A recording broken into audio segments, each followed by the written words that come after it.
Very good morning to everyone. तो कल के टॉपिक में हमने क्या पढ़ा था, फैक्टर्स अफेक्टिंग द वर्केबिलिटी, उसको ही आज हम कंटिन्यू करेंगे। कल हमने उसमें क्या क्या पढ़ा था? कल हमने आपको पढ़ा था कि कौन कौन से फैक्टर्स हमारी वर्केबिलिटी को प्रभावित करते हैं। तो हमने पढ़ा था mix proportion, water content and size of aggregate. ठीक है, साइज ऑफ एग्रीगेट। तो आज हम उसके आगे पढ़ते हैं कि कौन कौन से और दो फैक्टर्स हैं जो हमको इफेक्ट करते हैं इसकी वर्केबिलिटी को। तो आपका नेक्स्ट आप नोट करिए, शेप ऑफ एग्रीगेट। नंबर 4 जो है हमारा है क्या है, shape of aggregate. Shape of aggregate कैसे हमारा इंपैक्ट करता है वर्केबिलिटी को, कैसे इंपैक्ट करता है हमारी वर्केबिलिटी को। ठीक है,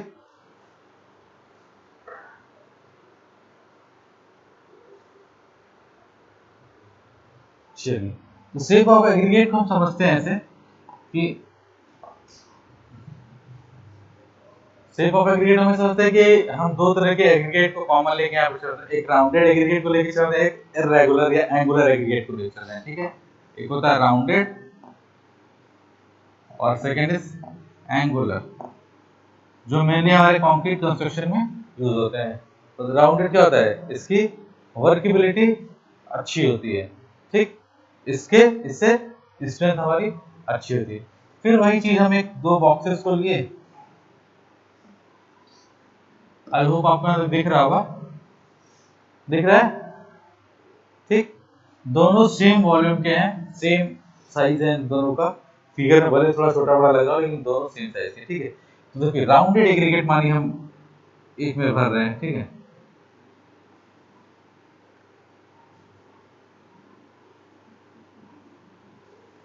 ठीक है, और एक में एंगुलर भर रहे हैं। एंगुलर टेढ़ा आड़ा तिरछा कुछ भी हो सकता है। ठीक है, ऐसे ऐसे करके भरते जाएंगे इसमें। ठीक,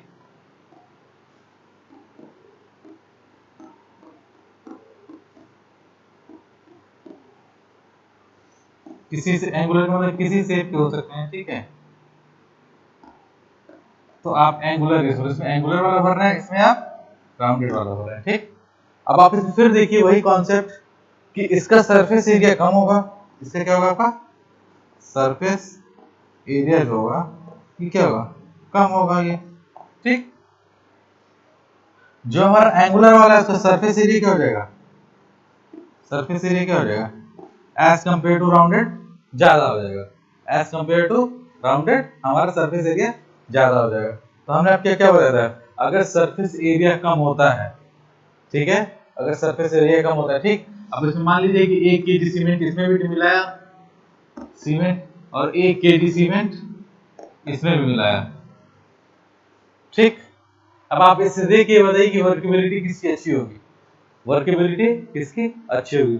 सरफेस एरिया कम है यहाँ पे, तो जो 1 केजी का सीमेंट है अच्छे से लुब्रिकेशन होगा उसमें। ठीक है, लुब्रिकेटिंग पार्टिकल जो क्या होगा वो अच्छे से होगा। इसमें लुब्रिकेशन उसने अच्छे से नहीं होगा। तो जब लुब्रिकेशन अच्छे से नहीं होगा, जो सीमेंट का पार्टिकल है हमारे पोर्स को भरने में ज्यादा लगेगा, तो फिर क्या हो जाएगा, इसकी वर्केबिलिटी क्या हो जाएगी, खराब हो जाएगी as compare to rounded aggregate. तो आप इसका सरफेस एरिया कम हो जाएगा, राउंडेड का क्या हो जाएगा, सरफेस एरिया कम, तो इसकी वर्केबिलिटी क्या हो जाएगी, हाई हो जाएगी। ठीक, इसका सरफेस एरिया ज्यादा हो जाएगा तो वर्केबिलिटी कम हो जाएगी।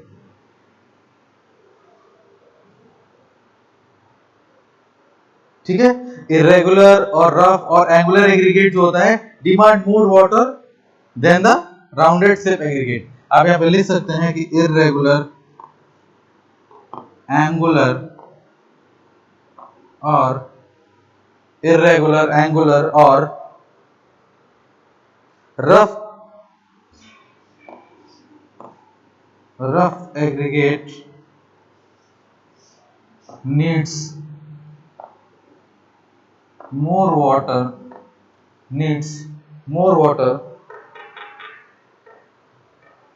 than the rounded shape aggregate, than the rounded shape aggregate, than the rounded shape aggregate। ये भी एक कॉन्सेप्ट हो सकता है आपका, ये कॉन्सेप्ट मैंने आपको बताया उस समय में आ गया होगा कि राउंडेड में क्यों, क्योंकि सरफेस एरिया क्या होता है, कम होता है। ठीक है, इसमें लुब्रिकेशन अच्छे से हो जाता है, इसका सरफेस एरिया ज्यादा हो जाता है। ठीक है, अब ऐसे भी आप समझ सकते हैं कि एक राउंडेड एग्रीगेट है, ठीक है, और एक एंगुलर है, एंगुलर आड़ा तिरछा के ऐसे होगा। अब देखिए सरफेस एरिया किसका ज्यादा हो गया, सरफेस एरिया से किसी भी केस में ज्यादा होगा। जो इर्रेगुलर शेप हो, एंगुलर में आपका इर्रेगुलर भी आ जाएगा, क्लियर, रफ भी आ जाएगा, सब चीजें उसमें आ जाएंगी।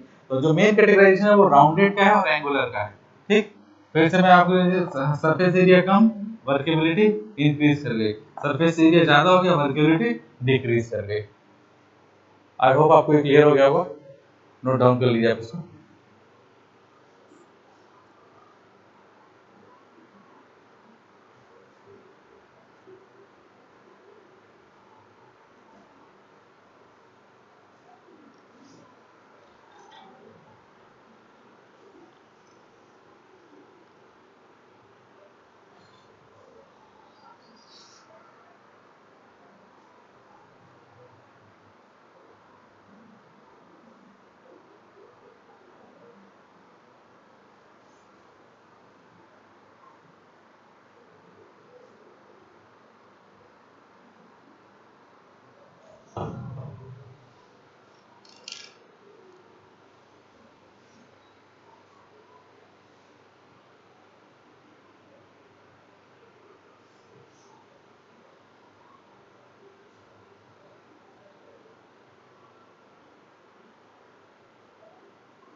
क्या होगा, ठीक है।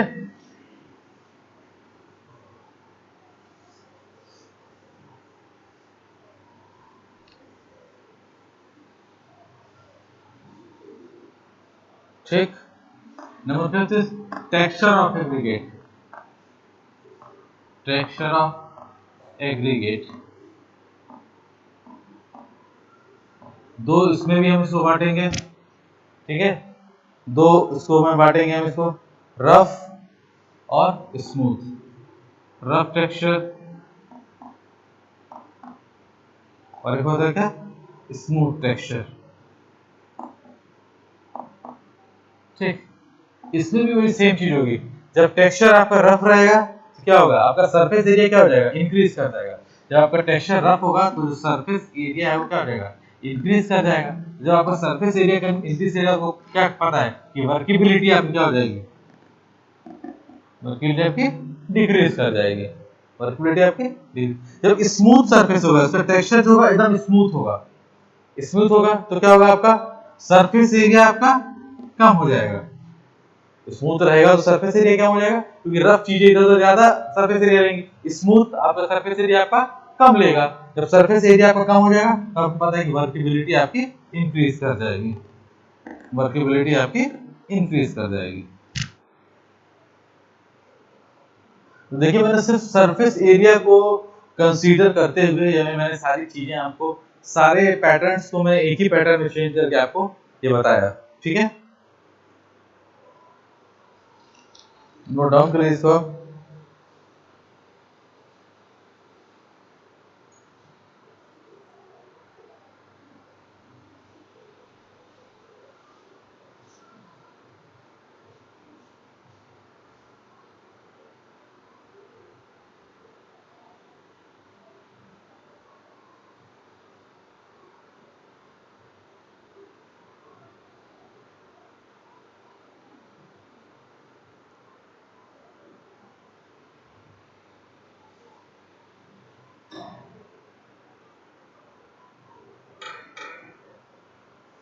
Next is grading of aggregate. Next is grading of aggregate.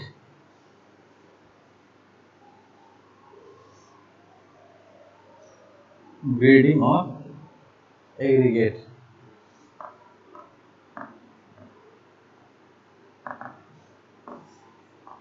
Grading of aggregate जो होता है वो कैसे इसको इन्फ्लुएंस करता है वो हमको सीखना है। तो ग्रेडिंग ऑफ एग्रीगेट को हम दो चीजों में, एक well graded aggregate and second is poorly graded aggregate. First is well graded aggregate हो जाएंगे and second is poorly graded aggregate, second is poorly graded aggregate, well graded aggregate and poorly graded aggregate, ठीक है, ये चीजें आपकी हो गई। अब इस बिहाफ पे हमको ये बताना है कि which grading of aggregate has better workability, ठीक है। तो उस वर्केबिलिटी से जाने से पहले हम ये जानना चाहते हैं, ये आपसे पूछना चाहते हैं कि what you mean by well graded aggregate and what you mean by poorly graded aggregate. Well graded aggregate से हम क्या समझते हैं, क्योंकि ये समझना ज्यादा इंपॉर्टेंट है। अगर ये समझ में आ जाएंगे तो चीजें अपने आप आपको क्लियर हो जाएंगी, ठीक है। What is well graded aggregate and what is poorly graded aggregate, सोच के हमको बताइए। देखिए, as the name indicates well graded aggregate, आपको दोनों से नाम से ही पता चल रहा है कि ये अच्छा है और पूरे में तो ये खराब है।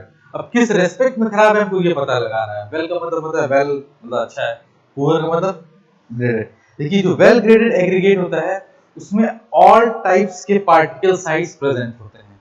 आपको पता है कि मैंने एग्रीगेट के कई सारे साइजेस बताए, यानी सारे साइज के पार्टिकल्स क्या होंगे उसमें प्रेजेंट होंगे, ठीक है। तो उसको हम लोग क्या बोलेंगे, वेल ग्रेडेड एग्रीगेट, यानी उस एग्रीगेट में हर टाइप के हर साइज का एक पर्टिकुलर साइज आपका प्रेजेंट है।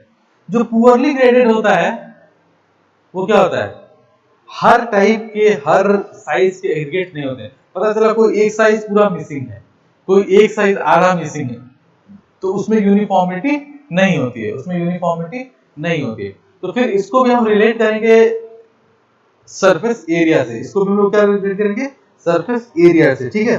सरफेस एरिया हो गया या वॉइड्स हो गया, कुछ भी से रिलेट कर सकते हैं, ठीक है। अब बताइए, वेल ग्रेडेड एग्रीगेट पहले हम समझा रहे हैं, ठीक है। ये वेल ग्रेडेड एग्रीगेट है, ठीक है। मानिए वेल ग्रेडेड एग्रीगेट डब्बा है, ठीक है। तो मान लीजिए मतलब कि हर टाइप के एग्रीगेट्स होंगे, तो कुछ बड़े होंगे, मान लीजिए कुछ बड़े साइज के एग्रीगेट, मान लीजिए 1 2 3 4, ये बड़े साइज के एग्रीगेट है, ठीक। कुछ इससे छोटे टाइप के एग्रीगेट, कुछ इससे छोटे टाइप के एग्रीगेट, ठीक। कुछ इससे छोटे टाइप के एग्रीगेट हैं, पर्टिकुलर साइज के, जहां मिला उनको आ गया वहां पे, ठीक। कुछ इससे भी छोटे हैं,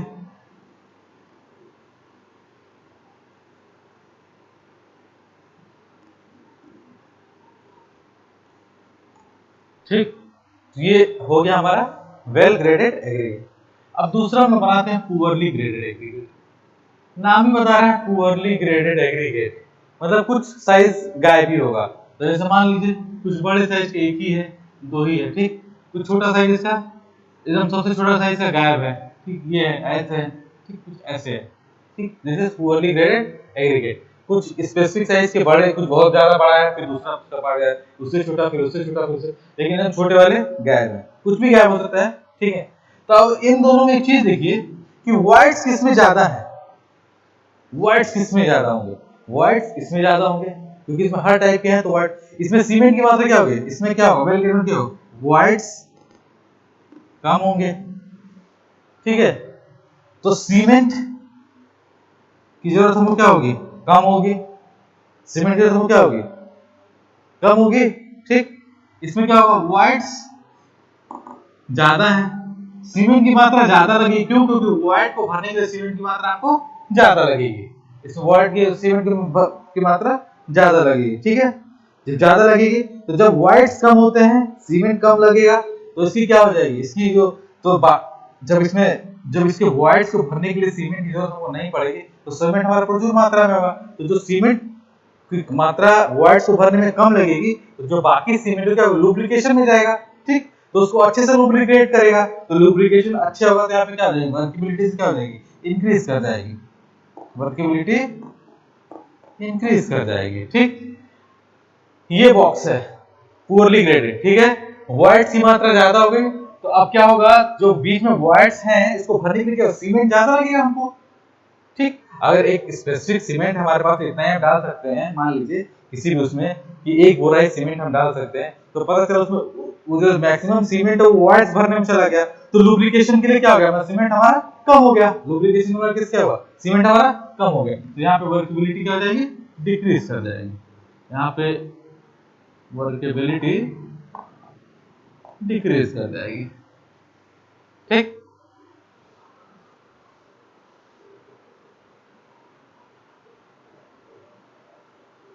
रोकोगे? हेलो, ठीक है। तो आई होप आपको ग्रेडिंग ऑफ एग्रीगेट भी समझ में आ गया होगा। आप उसको नोट डाउन कर लीजिए, ठीक है।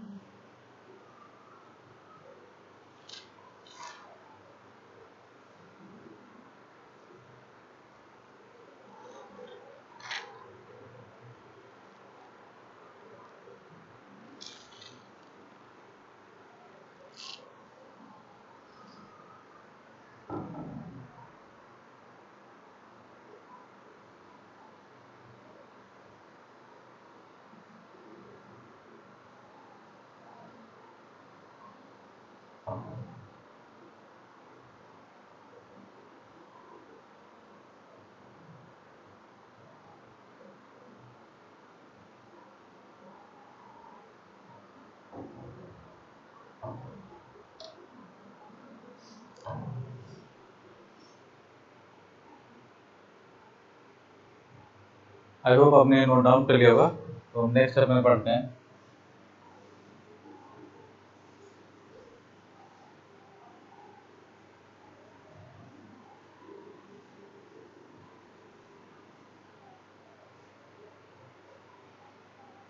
Next is time of transit.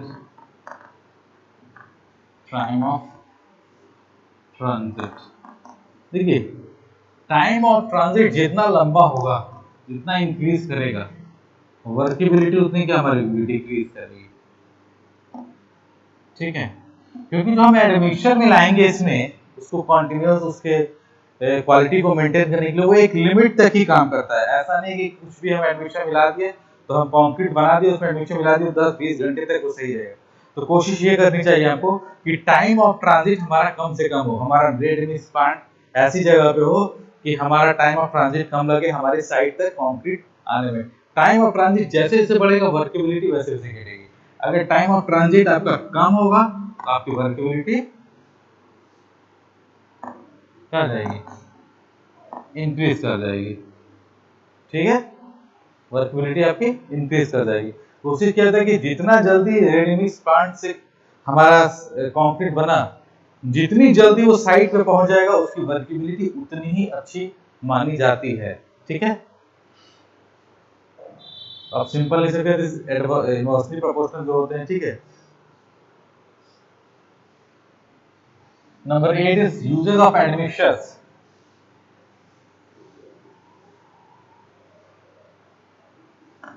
Number 8 is uses of admixtures. Admixtures, yes. Use of admixture use करने से हमारी क्या हो जाती है, वर्केबिलिटी हमारी इंक्रीज कर जाती है।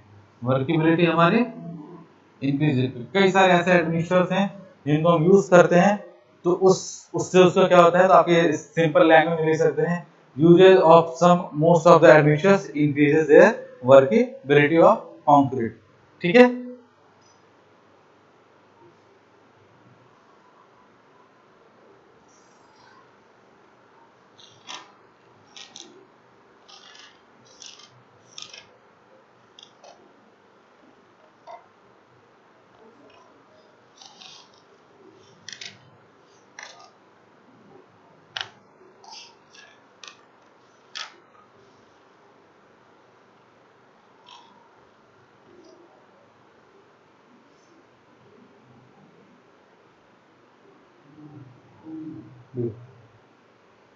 तो these are the factors which affect the workability of concrete। ठीक है, तो अब ये टॉपिक हमारा लगभग खत्म हो चुका है। अब इसके बाद हम पढ़ने जा रहे हैं टाइप्स ऑफ स्लम। स्लम हमारे कितने टाइप्स के होते हैं, क्योंकि बल्कि वो टेस्ट पढ़ना है इसके बाद हमको, मैं आपको बताऊं मैं 2-3 टेस्ट पढ़ने हैं।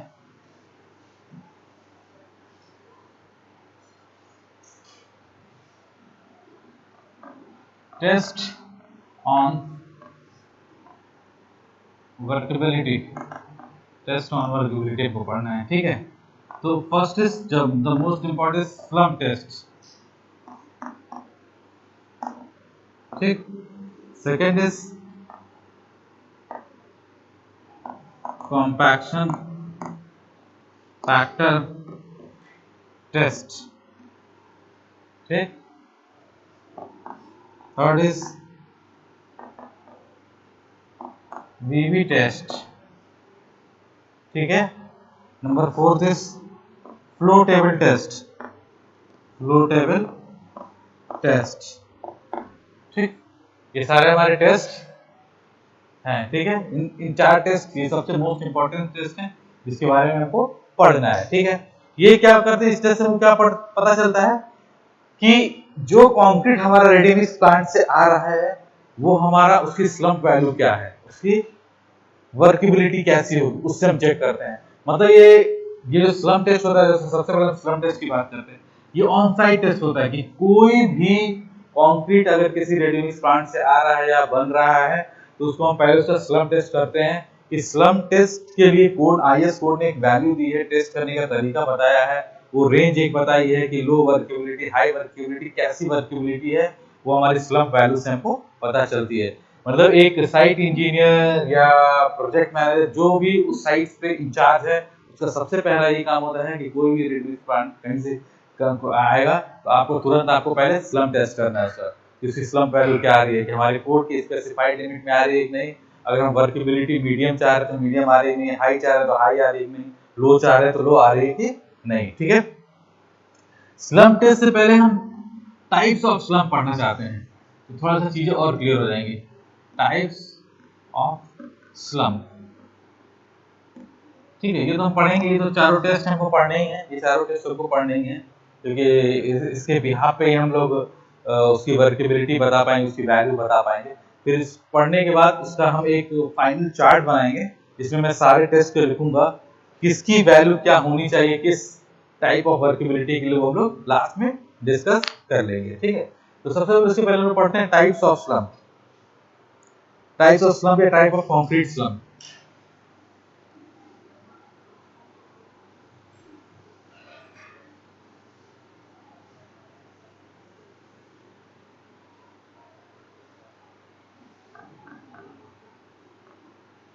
टाइप्स ऑफ कंक्रीट स्लम्प, देखिए बेसिकली इसको तीन पार्ट्स में डिवाइड किया गया है, ठीक है। First is true slump, second is shear slump and third is collapse slump. First is true slump, shear slump,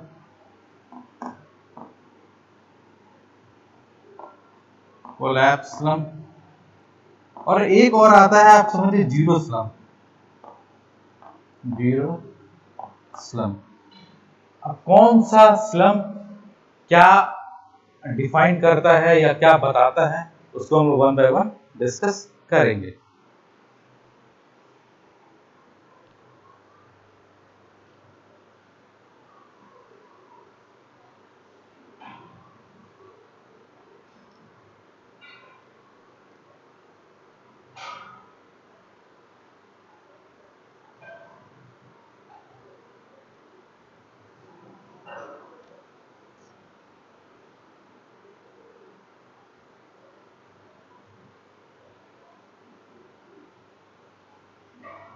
ठीक है, तो इन तीनों स्लम्स को हम एक फिगर से पढ़ते हैं, एक फिगर से।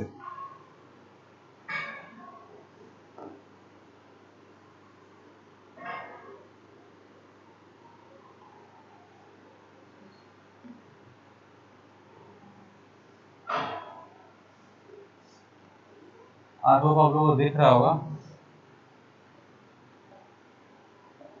आई होप आपको फिगर फिगर क्लियर हो रहा होगा, ठीक है।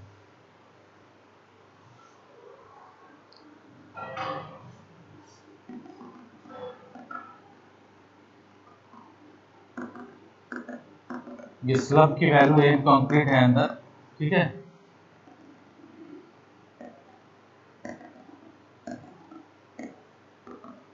ठीक है,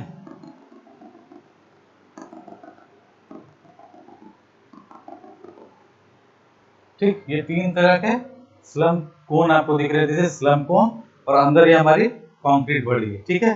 अभी हम स्लम टेस्ट के बारे में बताएंगे तो सब चीजें आपको और क्लियर हो जाएंगी।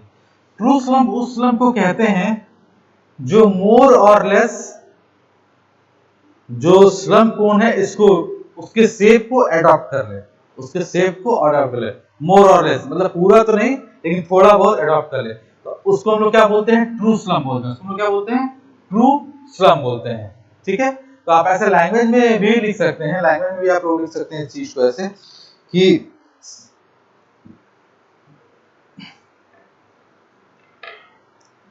ट्रू स्लम के बारे में आप लिख सकते हैं कि इट absorb या adopt more or less maintain the mold shape this। ठीक है, तो आप ये देख रहे होंगे कि ये जो कंक्रीट है मोर और लेस मतलब मैक्सिमम पार्ट जो स्लम कोन का साइज उसको अडॉप्ट कर लिया है, उसको हम लोग क्या बोलते हैं? True slump. ठीक, the second is shear slump. Shear slump कब होता है? कि जब हाफ ऑफ द यानी आधा का कंक्रीट इसमें अगर भरा हो और स्लाइडिंग करने लगे इंक्लाइन पे, वो स्लाइडिंग करने लगे इंक्लाइन पे। ठीक है, कि मान लीजिए कि आधा डिस्टेंस मान लीजिए यहाँ तक आ गए, ये पूरा स्लम है, हमने यहाँ से मान लिया तो यहाँ तक स्लाइड करने लगे, मतलब इधर ये खाली रहेगा। ठीक है, इस टाइप के स्लम को हम क्या बोलते हैं? Shear slum. अगर ऐसा कोन स्ट्रक्चर बनता है हमारे, उसको हम क्या बोलते हैं? Shear slum. ठीक है, और जो लास्ट वाला वो क्या है? Collapse slump. कोलैप्स का मतलब क्या होता है? बिखर जाना। कोलैप्स का मतलब क्या होता है? बिखर जाना। तो आपको तीसरे फिगर में दिख रहा हो क्या कि ये चीज यहाँ से बिखर गई है, मतलब वो कोई शेप नहीं ले पा रही है। वो जैसे हमने स्लम कोन में कंक्रीट वाला, और जब स्लम कोन को हमने हटाया तो वो कंक्रीट पूरा क्या हो गया? बिखर गया, जिसको हम लोग क्या बोलते हैं? Collapse slum।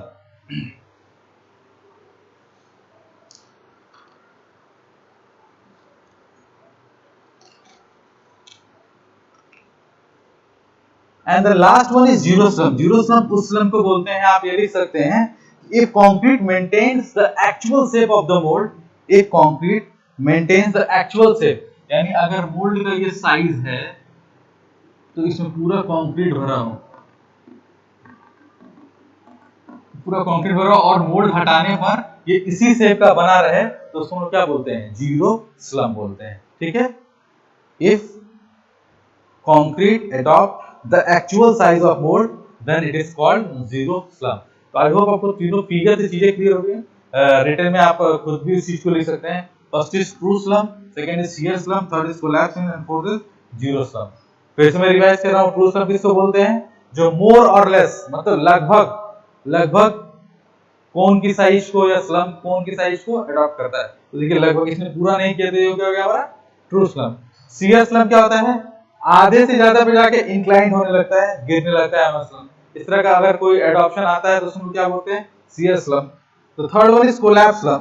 कोलैप्स का मतलब क्या होता है? बिखर जाना। तो आप यहाँ देखें कि कंक्रीट जिसमें डाला तो ये कौन हटा रहा है? बिखर गया कंक्रीट, समझ बोला collapse slum. The last one is zero slum. Zero slum उसको बोलते हैं जो पूरा पूरा साइज अडॉप्ट कर ले, जैसा हमारा स्लम कोन का साइज है उसी तरह के साइज को अडॉप्ट कर ले, तो उसको हम लोग बोलते हैं आपको जीरो स्लम। आप इसको नोट डाउन कर सकते हैं।